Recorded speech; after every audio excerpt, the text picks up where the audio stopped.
Hello दोस्तों, welcome to my channel पिया knowledge centre. आप लोगों का स्वागत है हमारे चैनल पे।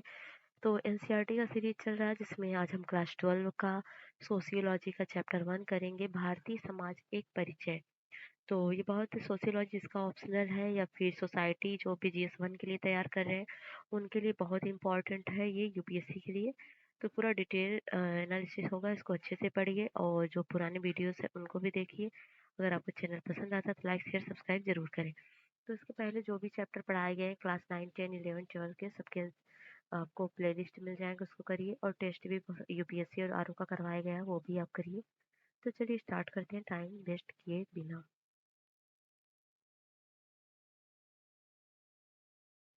तो आज हम करेंगे भारतीय समाज के बारे में। अध्याय 1 है भारतीय समाज एक परिचय। तो इसमें ज़्यादा कुछ नहीं होगा, बस इंट्रोडक्शन होगा। एक महत्वपूर्ण अर्थ में समाजशास्त्र उन सभी विषयों से अलग है जिन्हें आपने पढ़ा हो। यह एक ऐसा विषय है जिसमें कोई भी शून्य से शुरुआत नहीं करता है। सभी को समाज के बारे में पहले से कुछ न कुछ पता होता है। अन्य विषयों को हम सिखाए जाने के कारण ही सीख पाते हैं। इनका ज्ञान हमें औपचारिक या अनौपचारिक तरह से विद्यालय, घर या अन्य संदर्भ में सिखाया पढ़ाया जाता है, परंतु समाज के बारे में हमारा बहुत सारा ज्ञान सुस्पष्ट पढ़ाई के बगैर प्राप्त किया हुआ होता है। समाज के बारे में मैं ज्ञान स्वाभाविक या अपने आप प्राप्त किया हुआ ही प्रतीत होता है, क्योंकि यह हमारे बड़े होने की प्रक्रिया का एक महत्वपूर्ण अभिन्न हिस्सा है। पहली कक्षा में प्रवेश कर रहे किसी बच्चे से हम यह अपेक्षा नहीं करते हैं कि वह इतिहास, भूगोल, मनोविज्ञान, अर्थशास्त्र जैसे विषयों के बारे में पहले से कुछ जानता हो। लेकिन एक 6 वर्षीय बच्चा भी समाज एवं सामाजिक संबंधों के बारे में कुछ न कुछ जरूर जानता है। जाहिर है कि 18 साल के युवा वयस्क होने के नाते आप अपने समाज के बारे में बहुत कुछ जानते हैं, इसलिए नहीं कि आपने समाज का अध्ययन किया, बल्कि महज इसलिए कि आप इस समाज में रहते हैं और इसी में पले बढ़े हैं। इस प्रकार पहले से ही या आपने आप प्राप्त किया गया सहज ज्ञान या सहज बोध समाज शास्त्र के लिए बाधक भी है और सहायक भी। सहायक इसलिए है कि आमतौर पर छात्र समाज शास्त्र से डरते नहीं। उन्हें लगता है कि यह विषय आसान होगा क्योंकि उनकी विषय वस्तु के बारे में उन्हें पहले से बहुत कुछ पता है। लेकिन सहज बोध, कॉमन सेंस द्वारा प्राप्त किया गया ज्ञान समाज शास्त्र के लिए एक बाधा है, समस्या भी है। वह इसलिए कि समाजशास्त्र समाज की व्यवस्थित व वैज्ञानिक अध्ययन पर आधारित है। इस प्रकार की अध्ययन प्रक्रिया को सीखने समझने के लिए अनिवार्य है कि हम अपने सहज बोध को भूलने या मिटा देने की भरपूर कोशिश करें। किसी बुने हुए स्वेटर या अन्य वस्त्र को नए सिरे से बुनने के लिए पहले की बुनाई को उधेड़ना पड़ता है। ठीक उसी प्रकार समाज शास्त्र को सीखने से पहले हमें समाज के बारे में पूर्व धारणाओं को उधेड़ना पड़ता है। वास्तव में समाजशास्त्र को सीखने के प्रारंभिक चरण में मुख्यतः ये भूलने की प्रक्रिया ही शामिल है।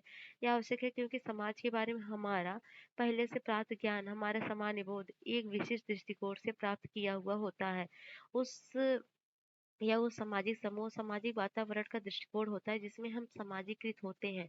हमारे सामाजिक संदर्भ समाज के सामाजिक संबंधों के बारे में हमारे मतों, संस्थाओं या अपेक्षाओं का आकार देते हैं। यह आवश्यक नहीं है कि यह आस्थाएं गलत ही हैं, परंतु यह गलत भी हो सकती हैं।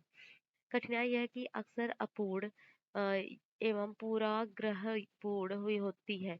अतः हमारा बिना सीखा गया ज्ञान, सहज सामान्य बोध अक्सर हमें सामाजिक वास्तविकता को केवल एक हिस्सा दिखलाता है। इसके अतिरिक्त यह सामान्यता हमारे सामने अपने सामाजिक समूह के हितों एवं मतों की तरफ झुका हुआ होता है। इससे भी मजेदार बात यह है कि समाजशास्त्र आपको यह दिखा सकता है कि दूसरे आपको किस तरह देखते हैं। यूँ कहें, आपको यह सिखा सकता है कि आप स्वयं को बाहर से कैसे देख सकते हैं। इसे स्ववाचक या कभी-कभी आत्मवाचक कहा जाता है। यह अपने आप में सोचने, अपनी दृष्टि को लगातार अपनी तरफ घुमाने की क्षमता है, परंतु यह स्वनिरीक्षण आलोचनात्मक होना चाहिए। इसमें समीक्षा अधिक और आत्मशुद्धता कम होनी चाहिए। एक तुलनात्मक सामाजिक नक्शा आपको समाज में आपके निर्धारित स्थान के बारे में बता सकता है। उदाहरण के लिए 17-18 वर्ष की आयु में आप उस सामाजिक समूह के सदस्य हैं जिसे युवा पीढ़ी कहा जाता है। भारत की लगभग 40% जनसंख्या आपके आपसे छोटी उम्र के लोगों की है। आप किसी विशेष क्षेत्रीय भाषाई समुदाय जैसे गुजरात से गुजराती भाषी या आंध्र प्रदेश से तेलुगु भाषा से संबंधित होंगे। आपके माता पिता के व्यवसाय एवं आपके परिवार की आय के मुताबिक आप एक आर्थिक वर्ग के सदस्य भी अवश्य होंगे।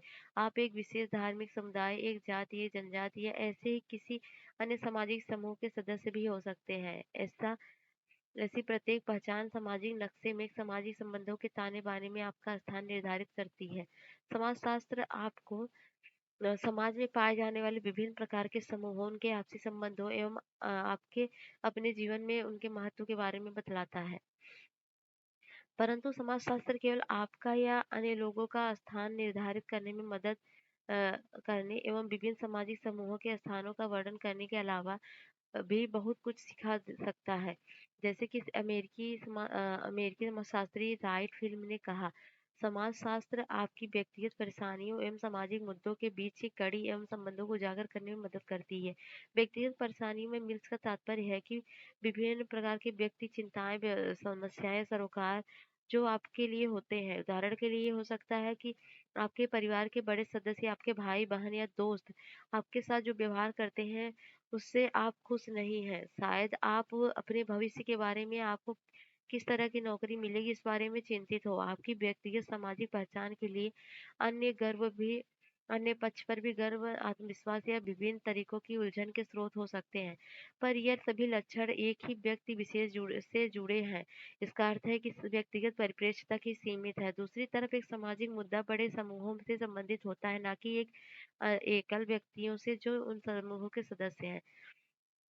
एक परिचय का परिचय। तो इस पाठ्यपुस्तक का उद्देश्य भारतीय समाज को आपका परिचय कराना, लेकिन सहज बोध के नजरिए से नहीं वरन सामाजिक दृष्टिकोण से। इस परिचय में क्या कहा जा सकता है, शायद यह उन व्यापक सामाजिक प्रक्रियाओं की तरफ संकेत करना उचित होगा जो भारतीय समाज को आकार दे रही है, जिनके बारे में आप आगे पृष्ठों में विस्तार से पढ़ेंगे।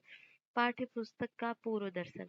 समाजशास्त्र की 2 पुस्तकों में से इस पहली पाठ्य पुस्तक में आपका परिचय भारतीय समाज की आधारभूत संरचना से कराया जाएगा।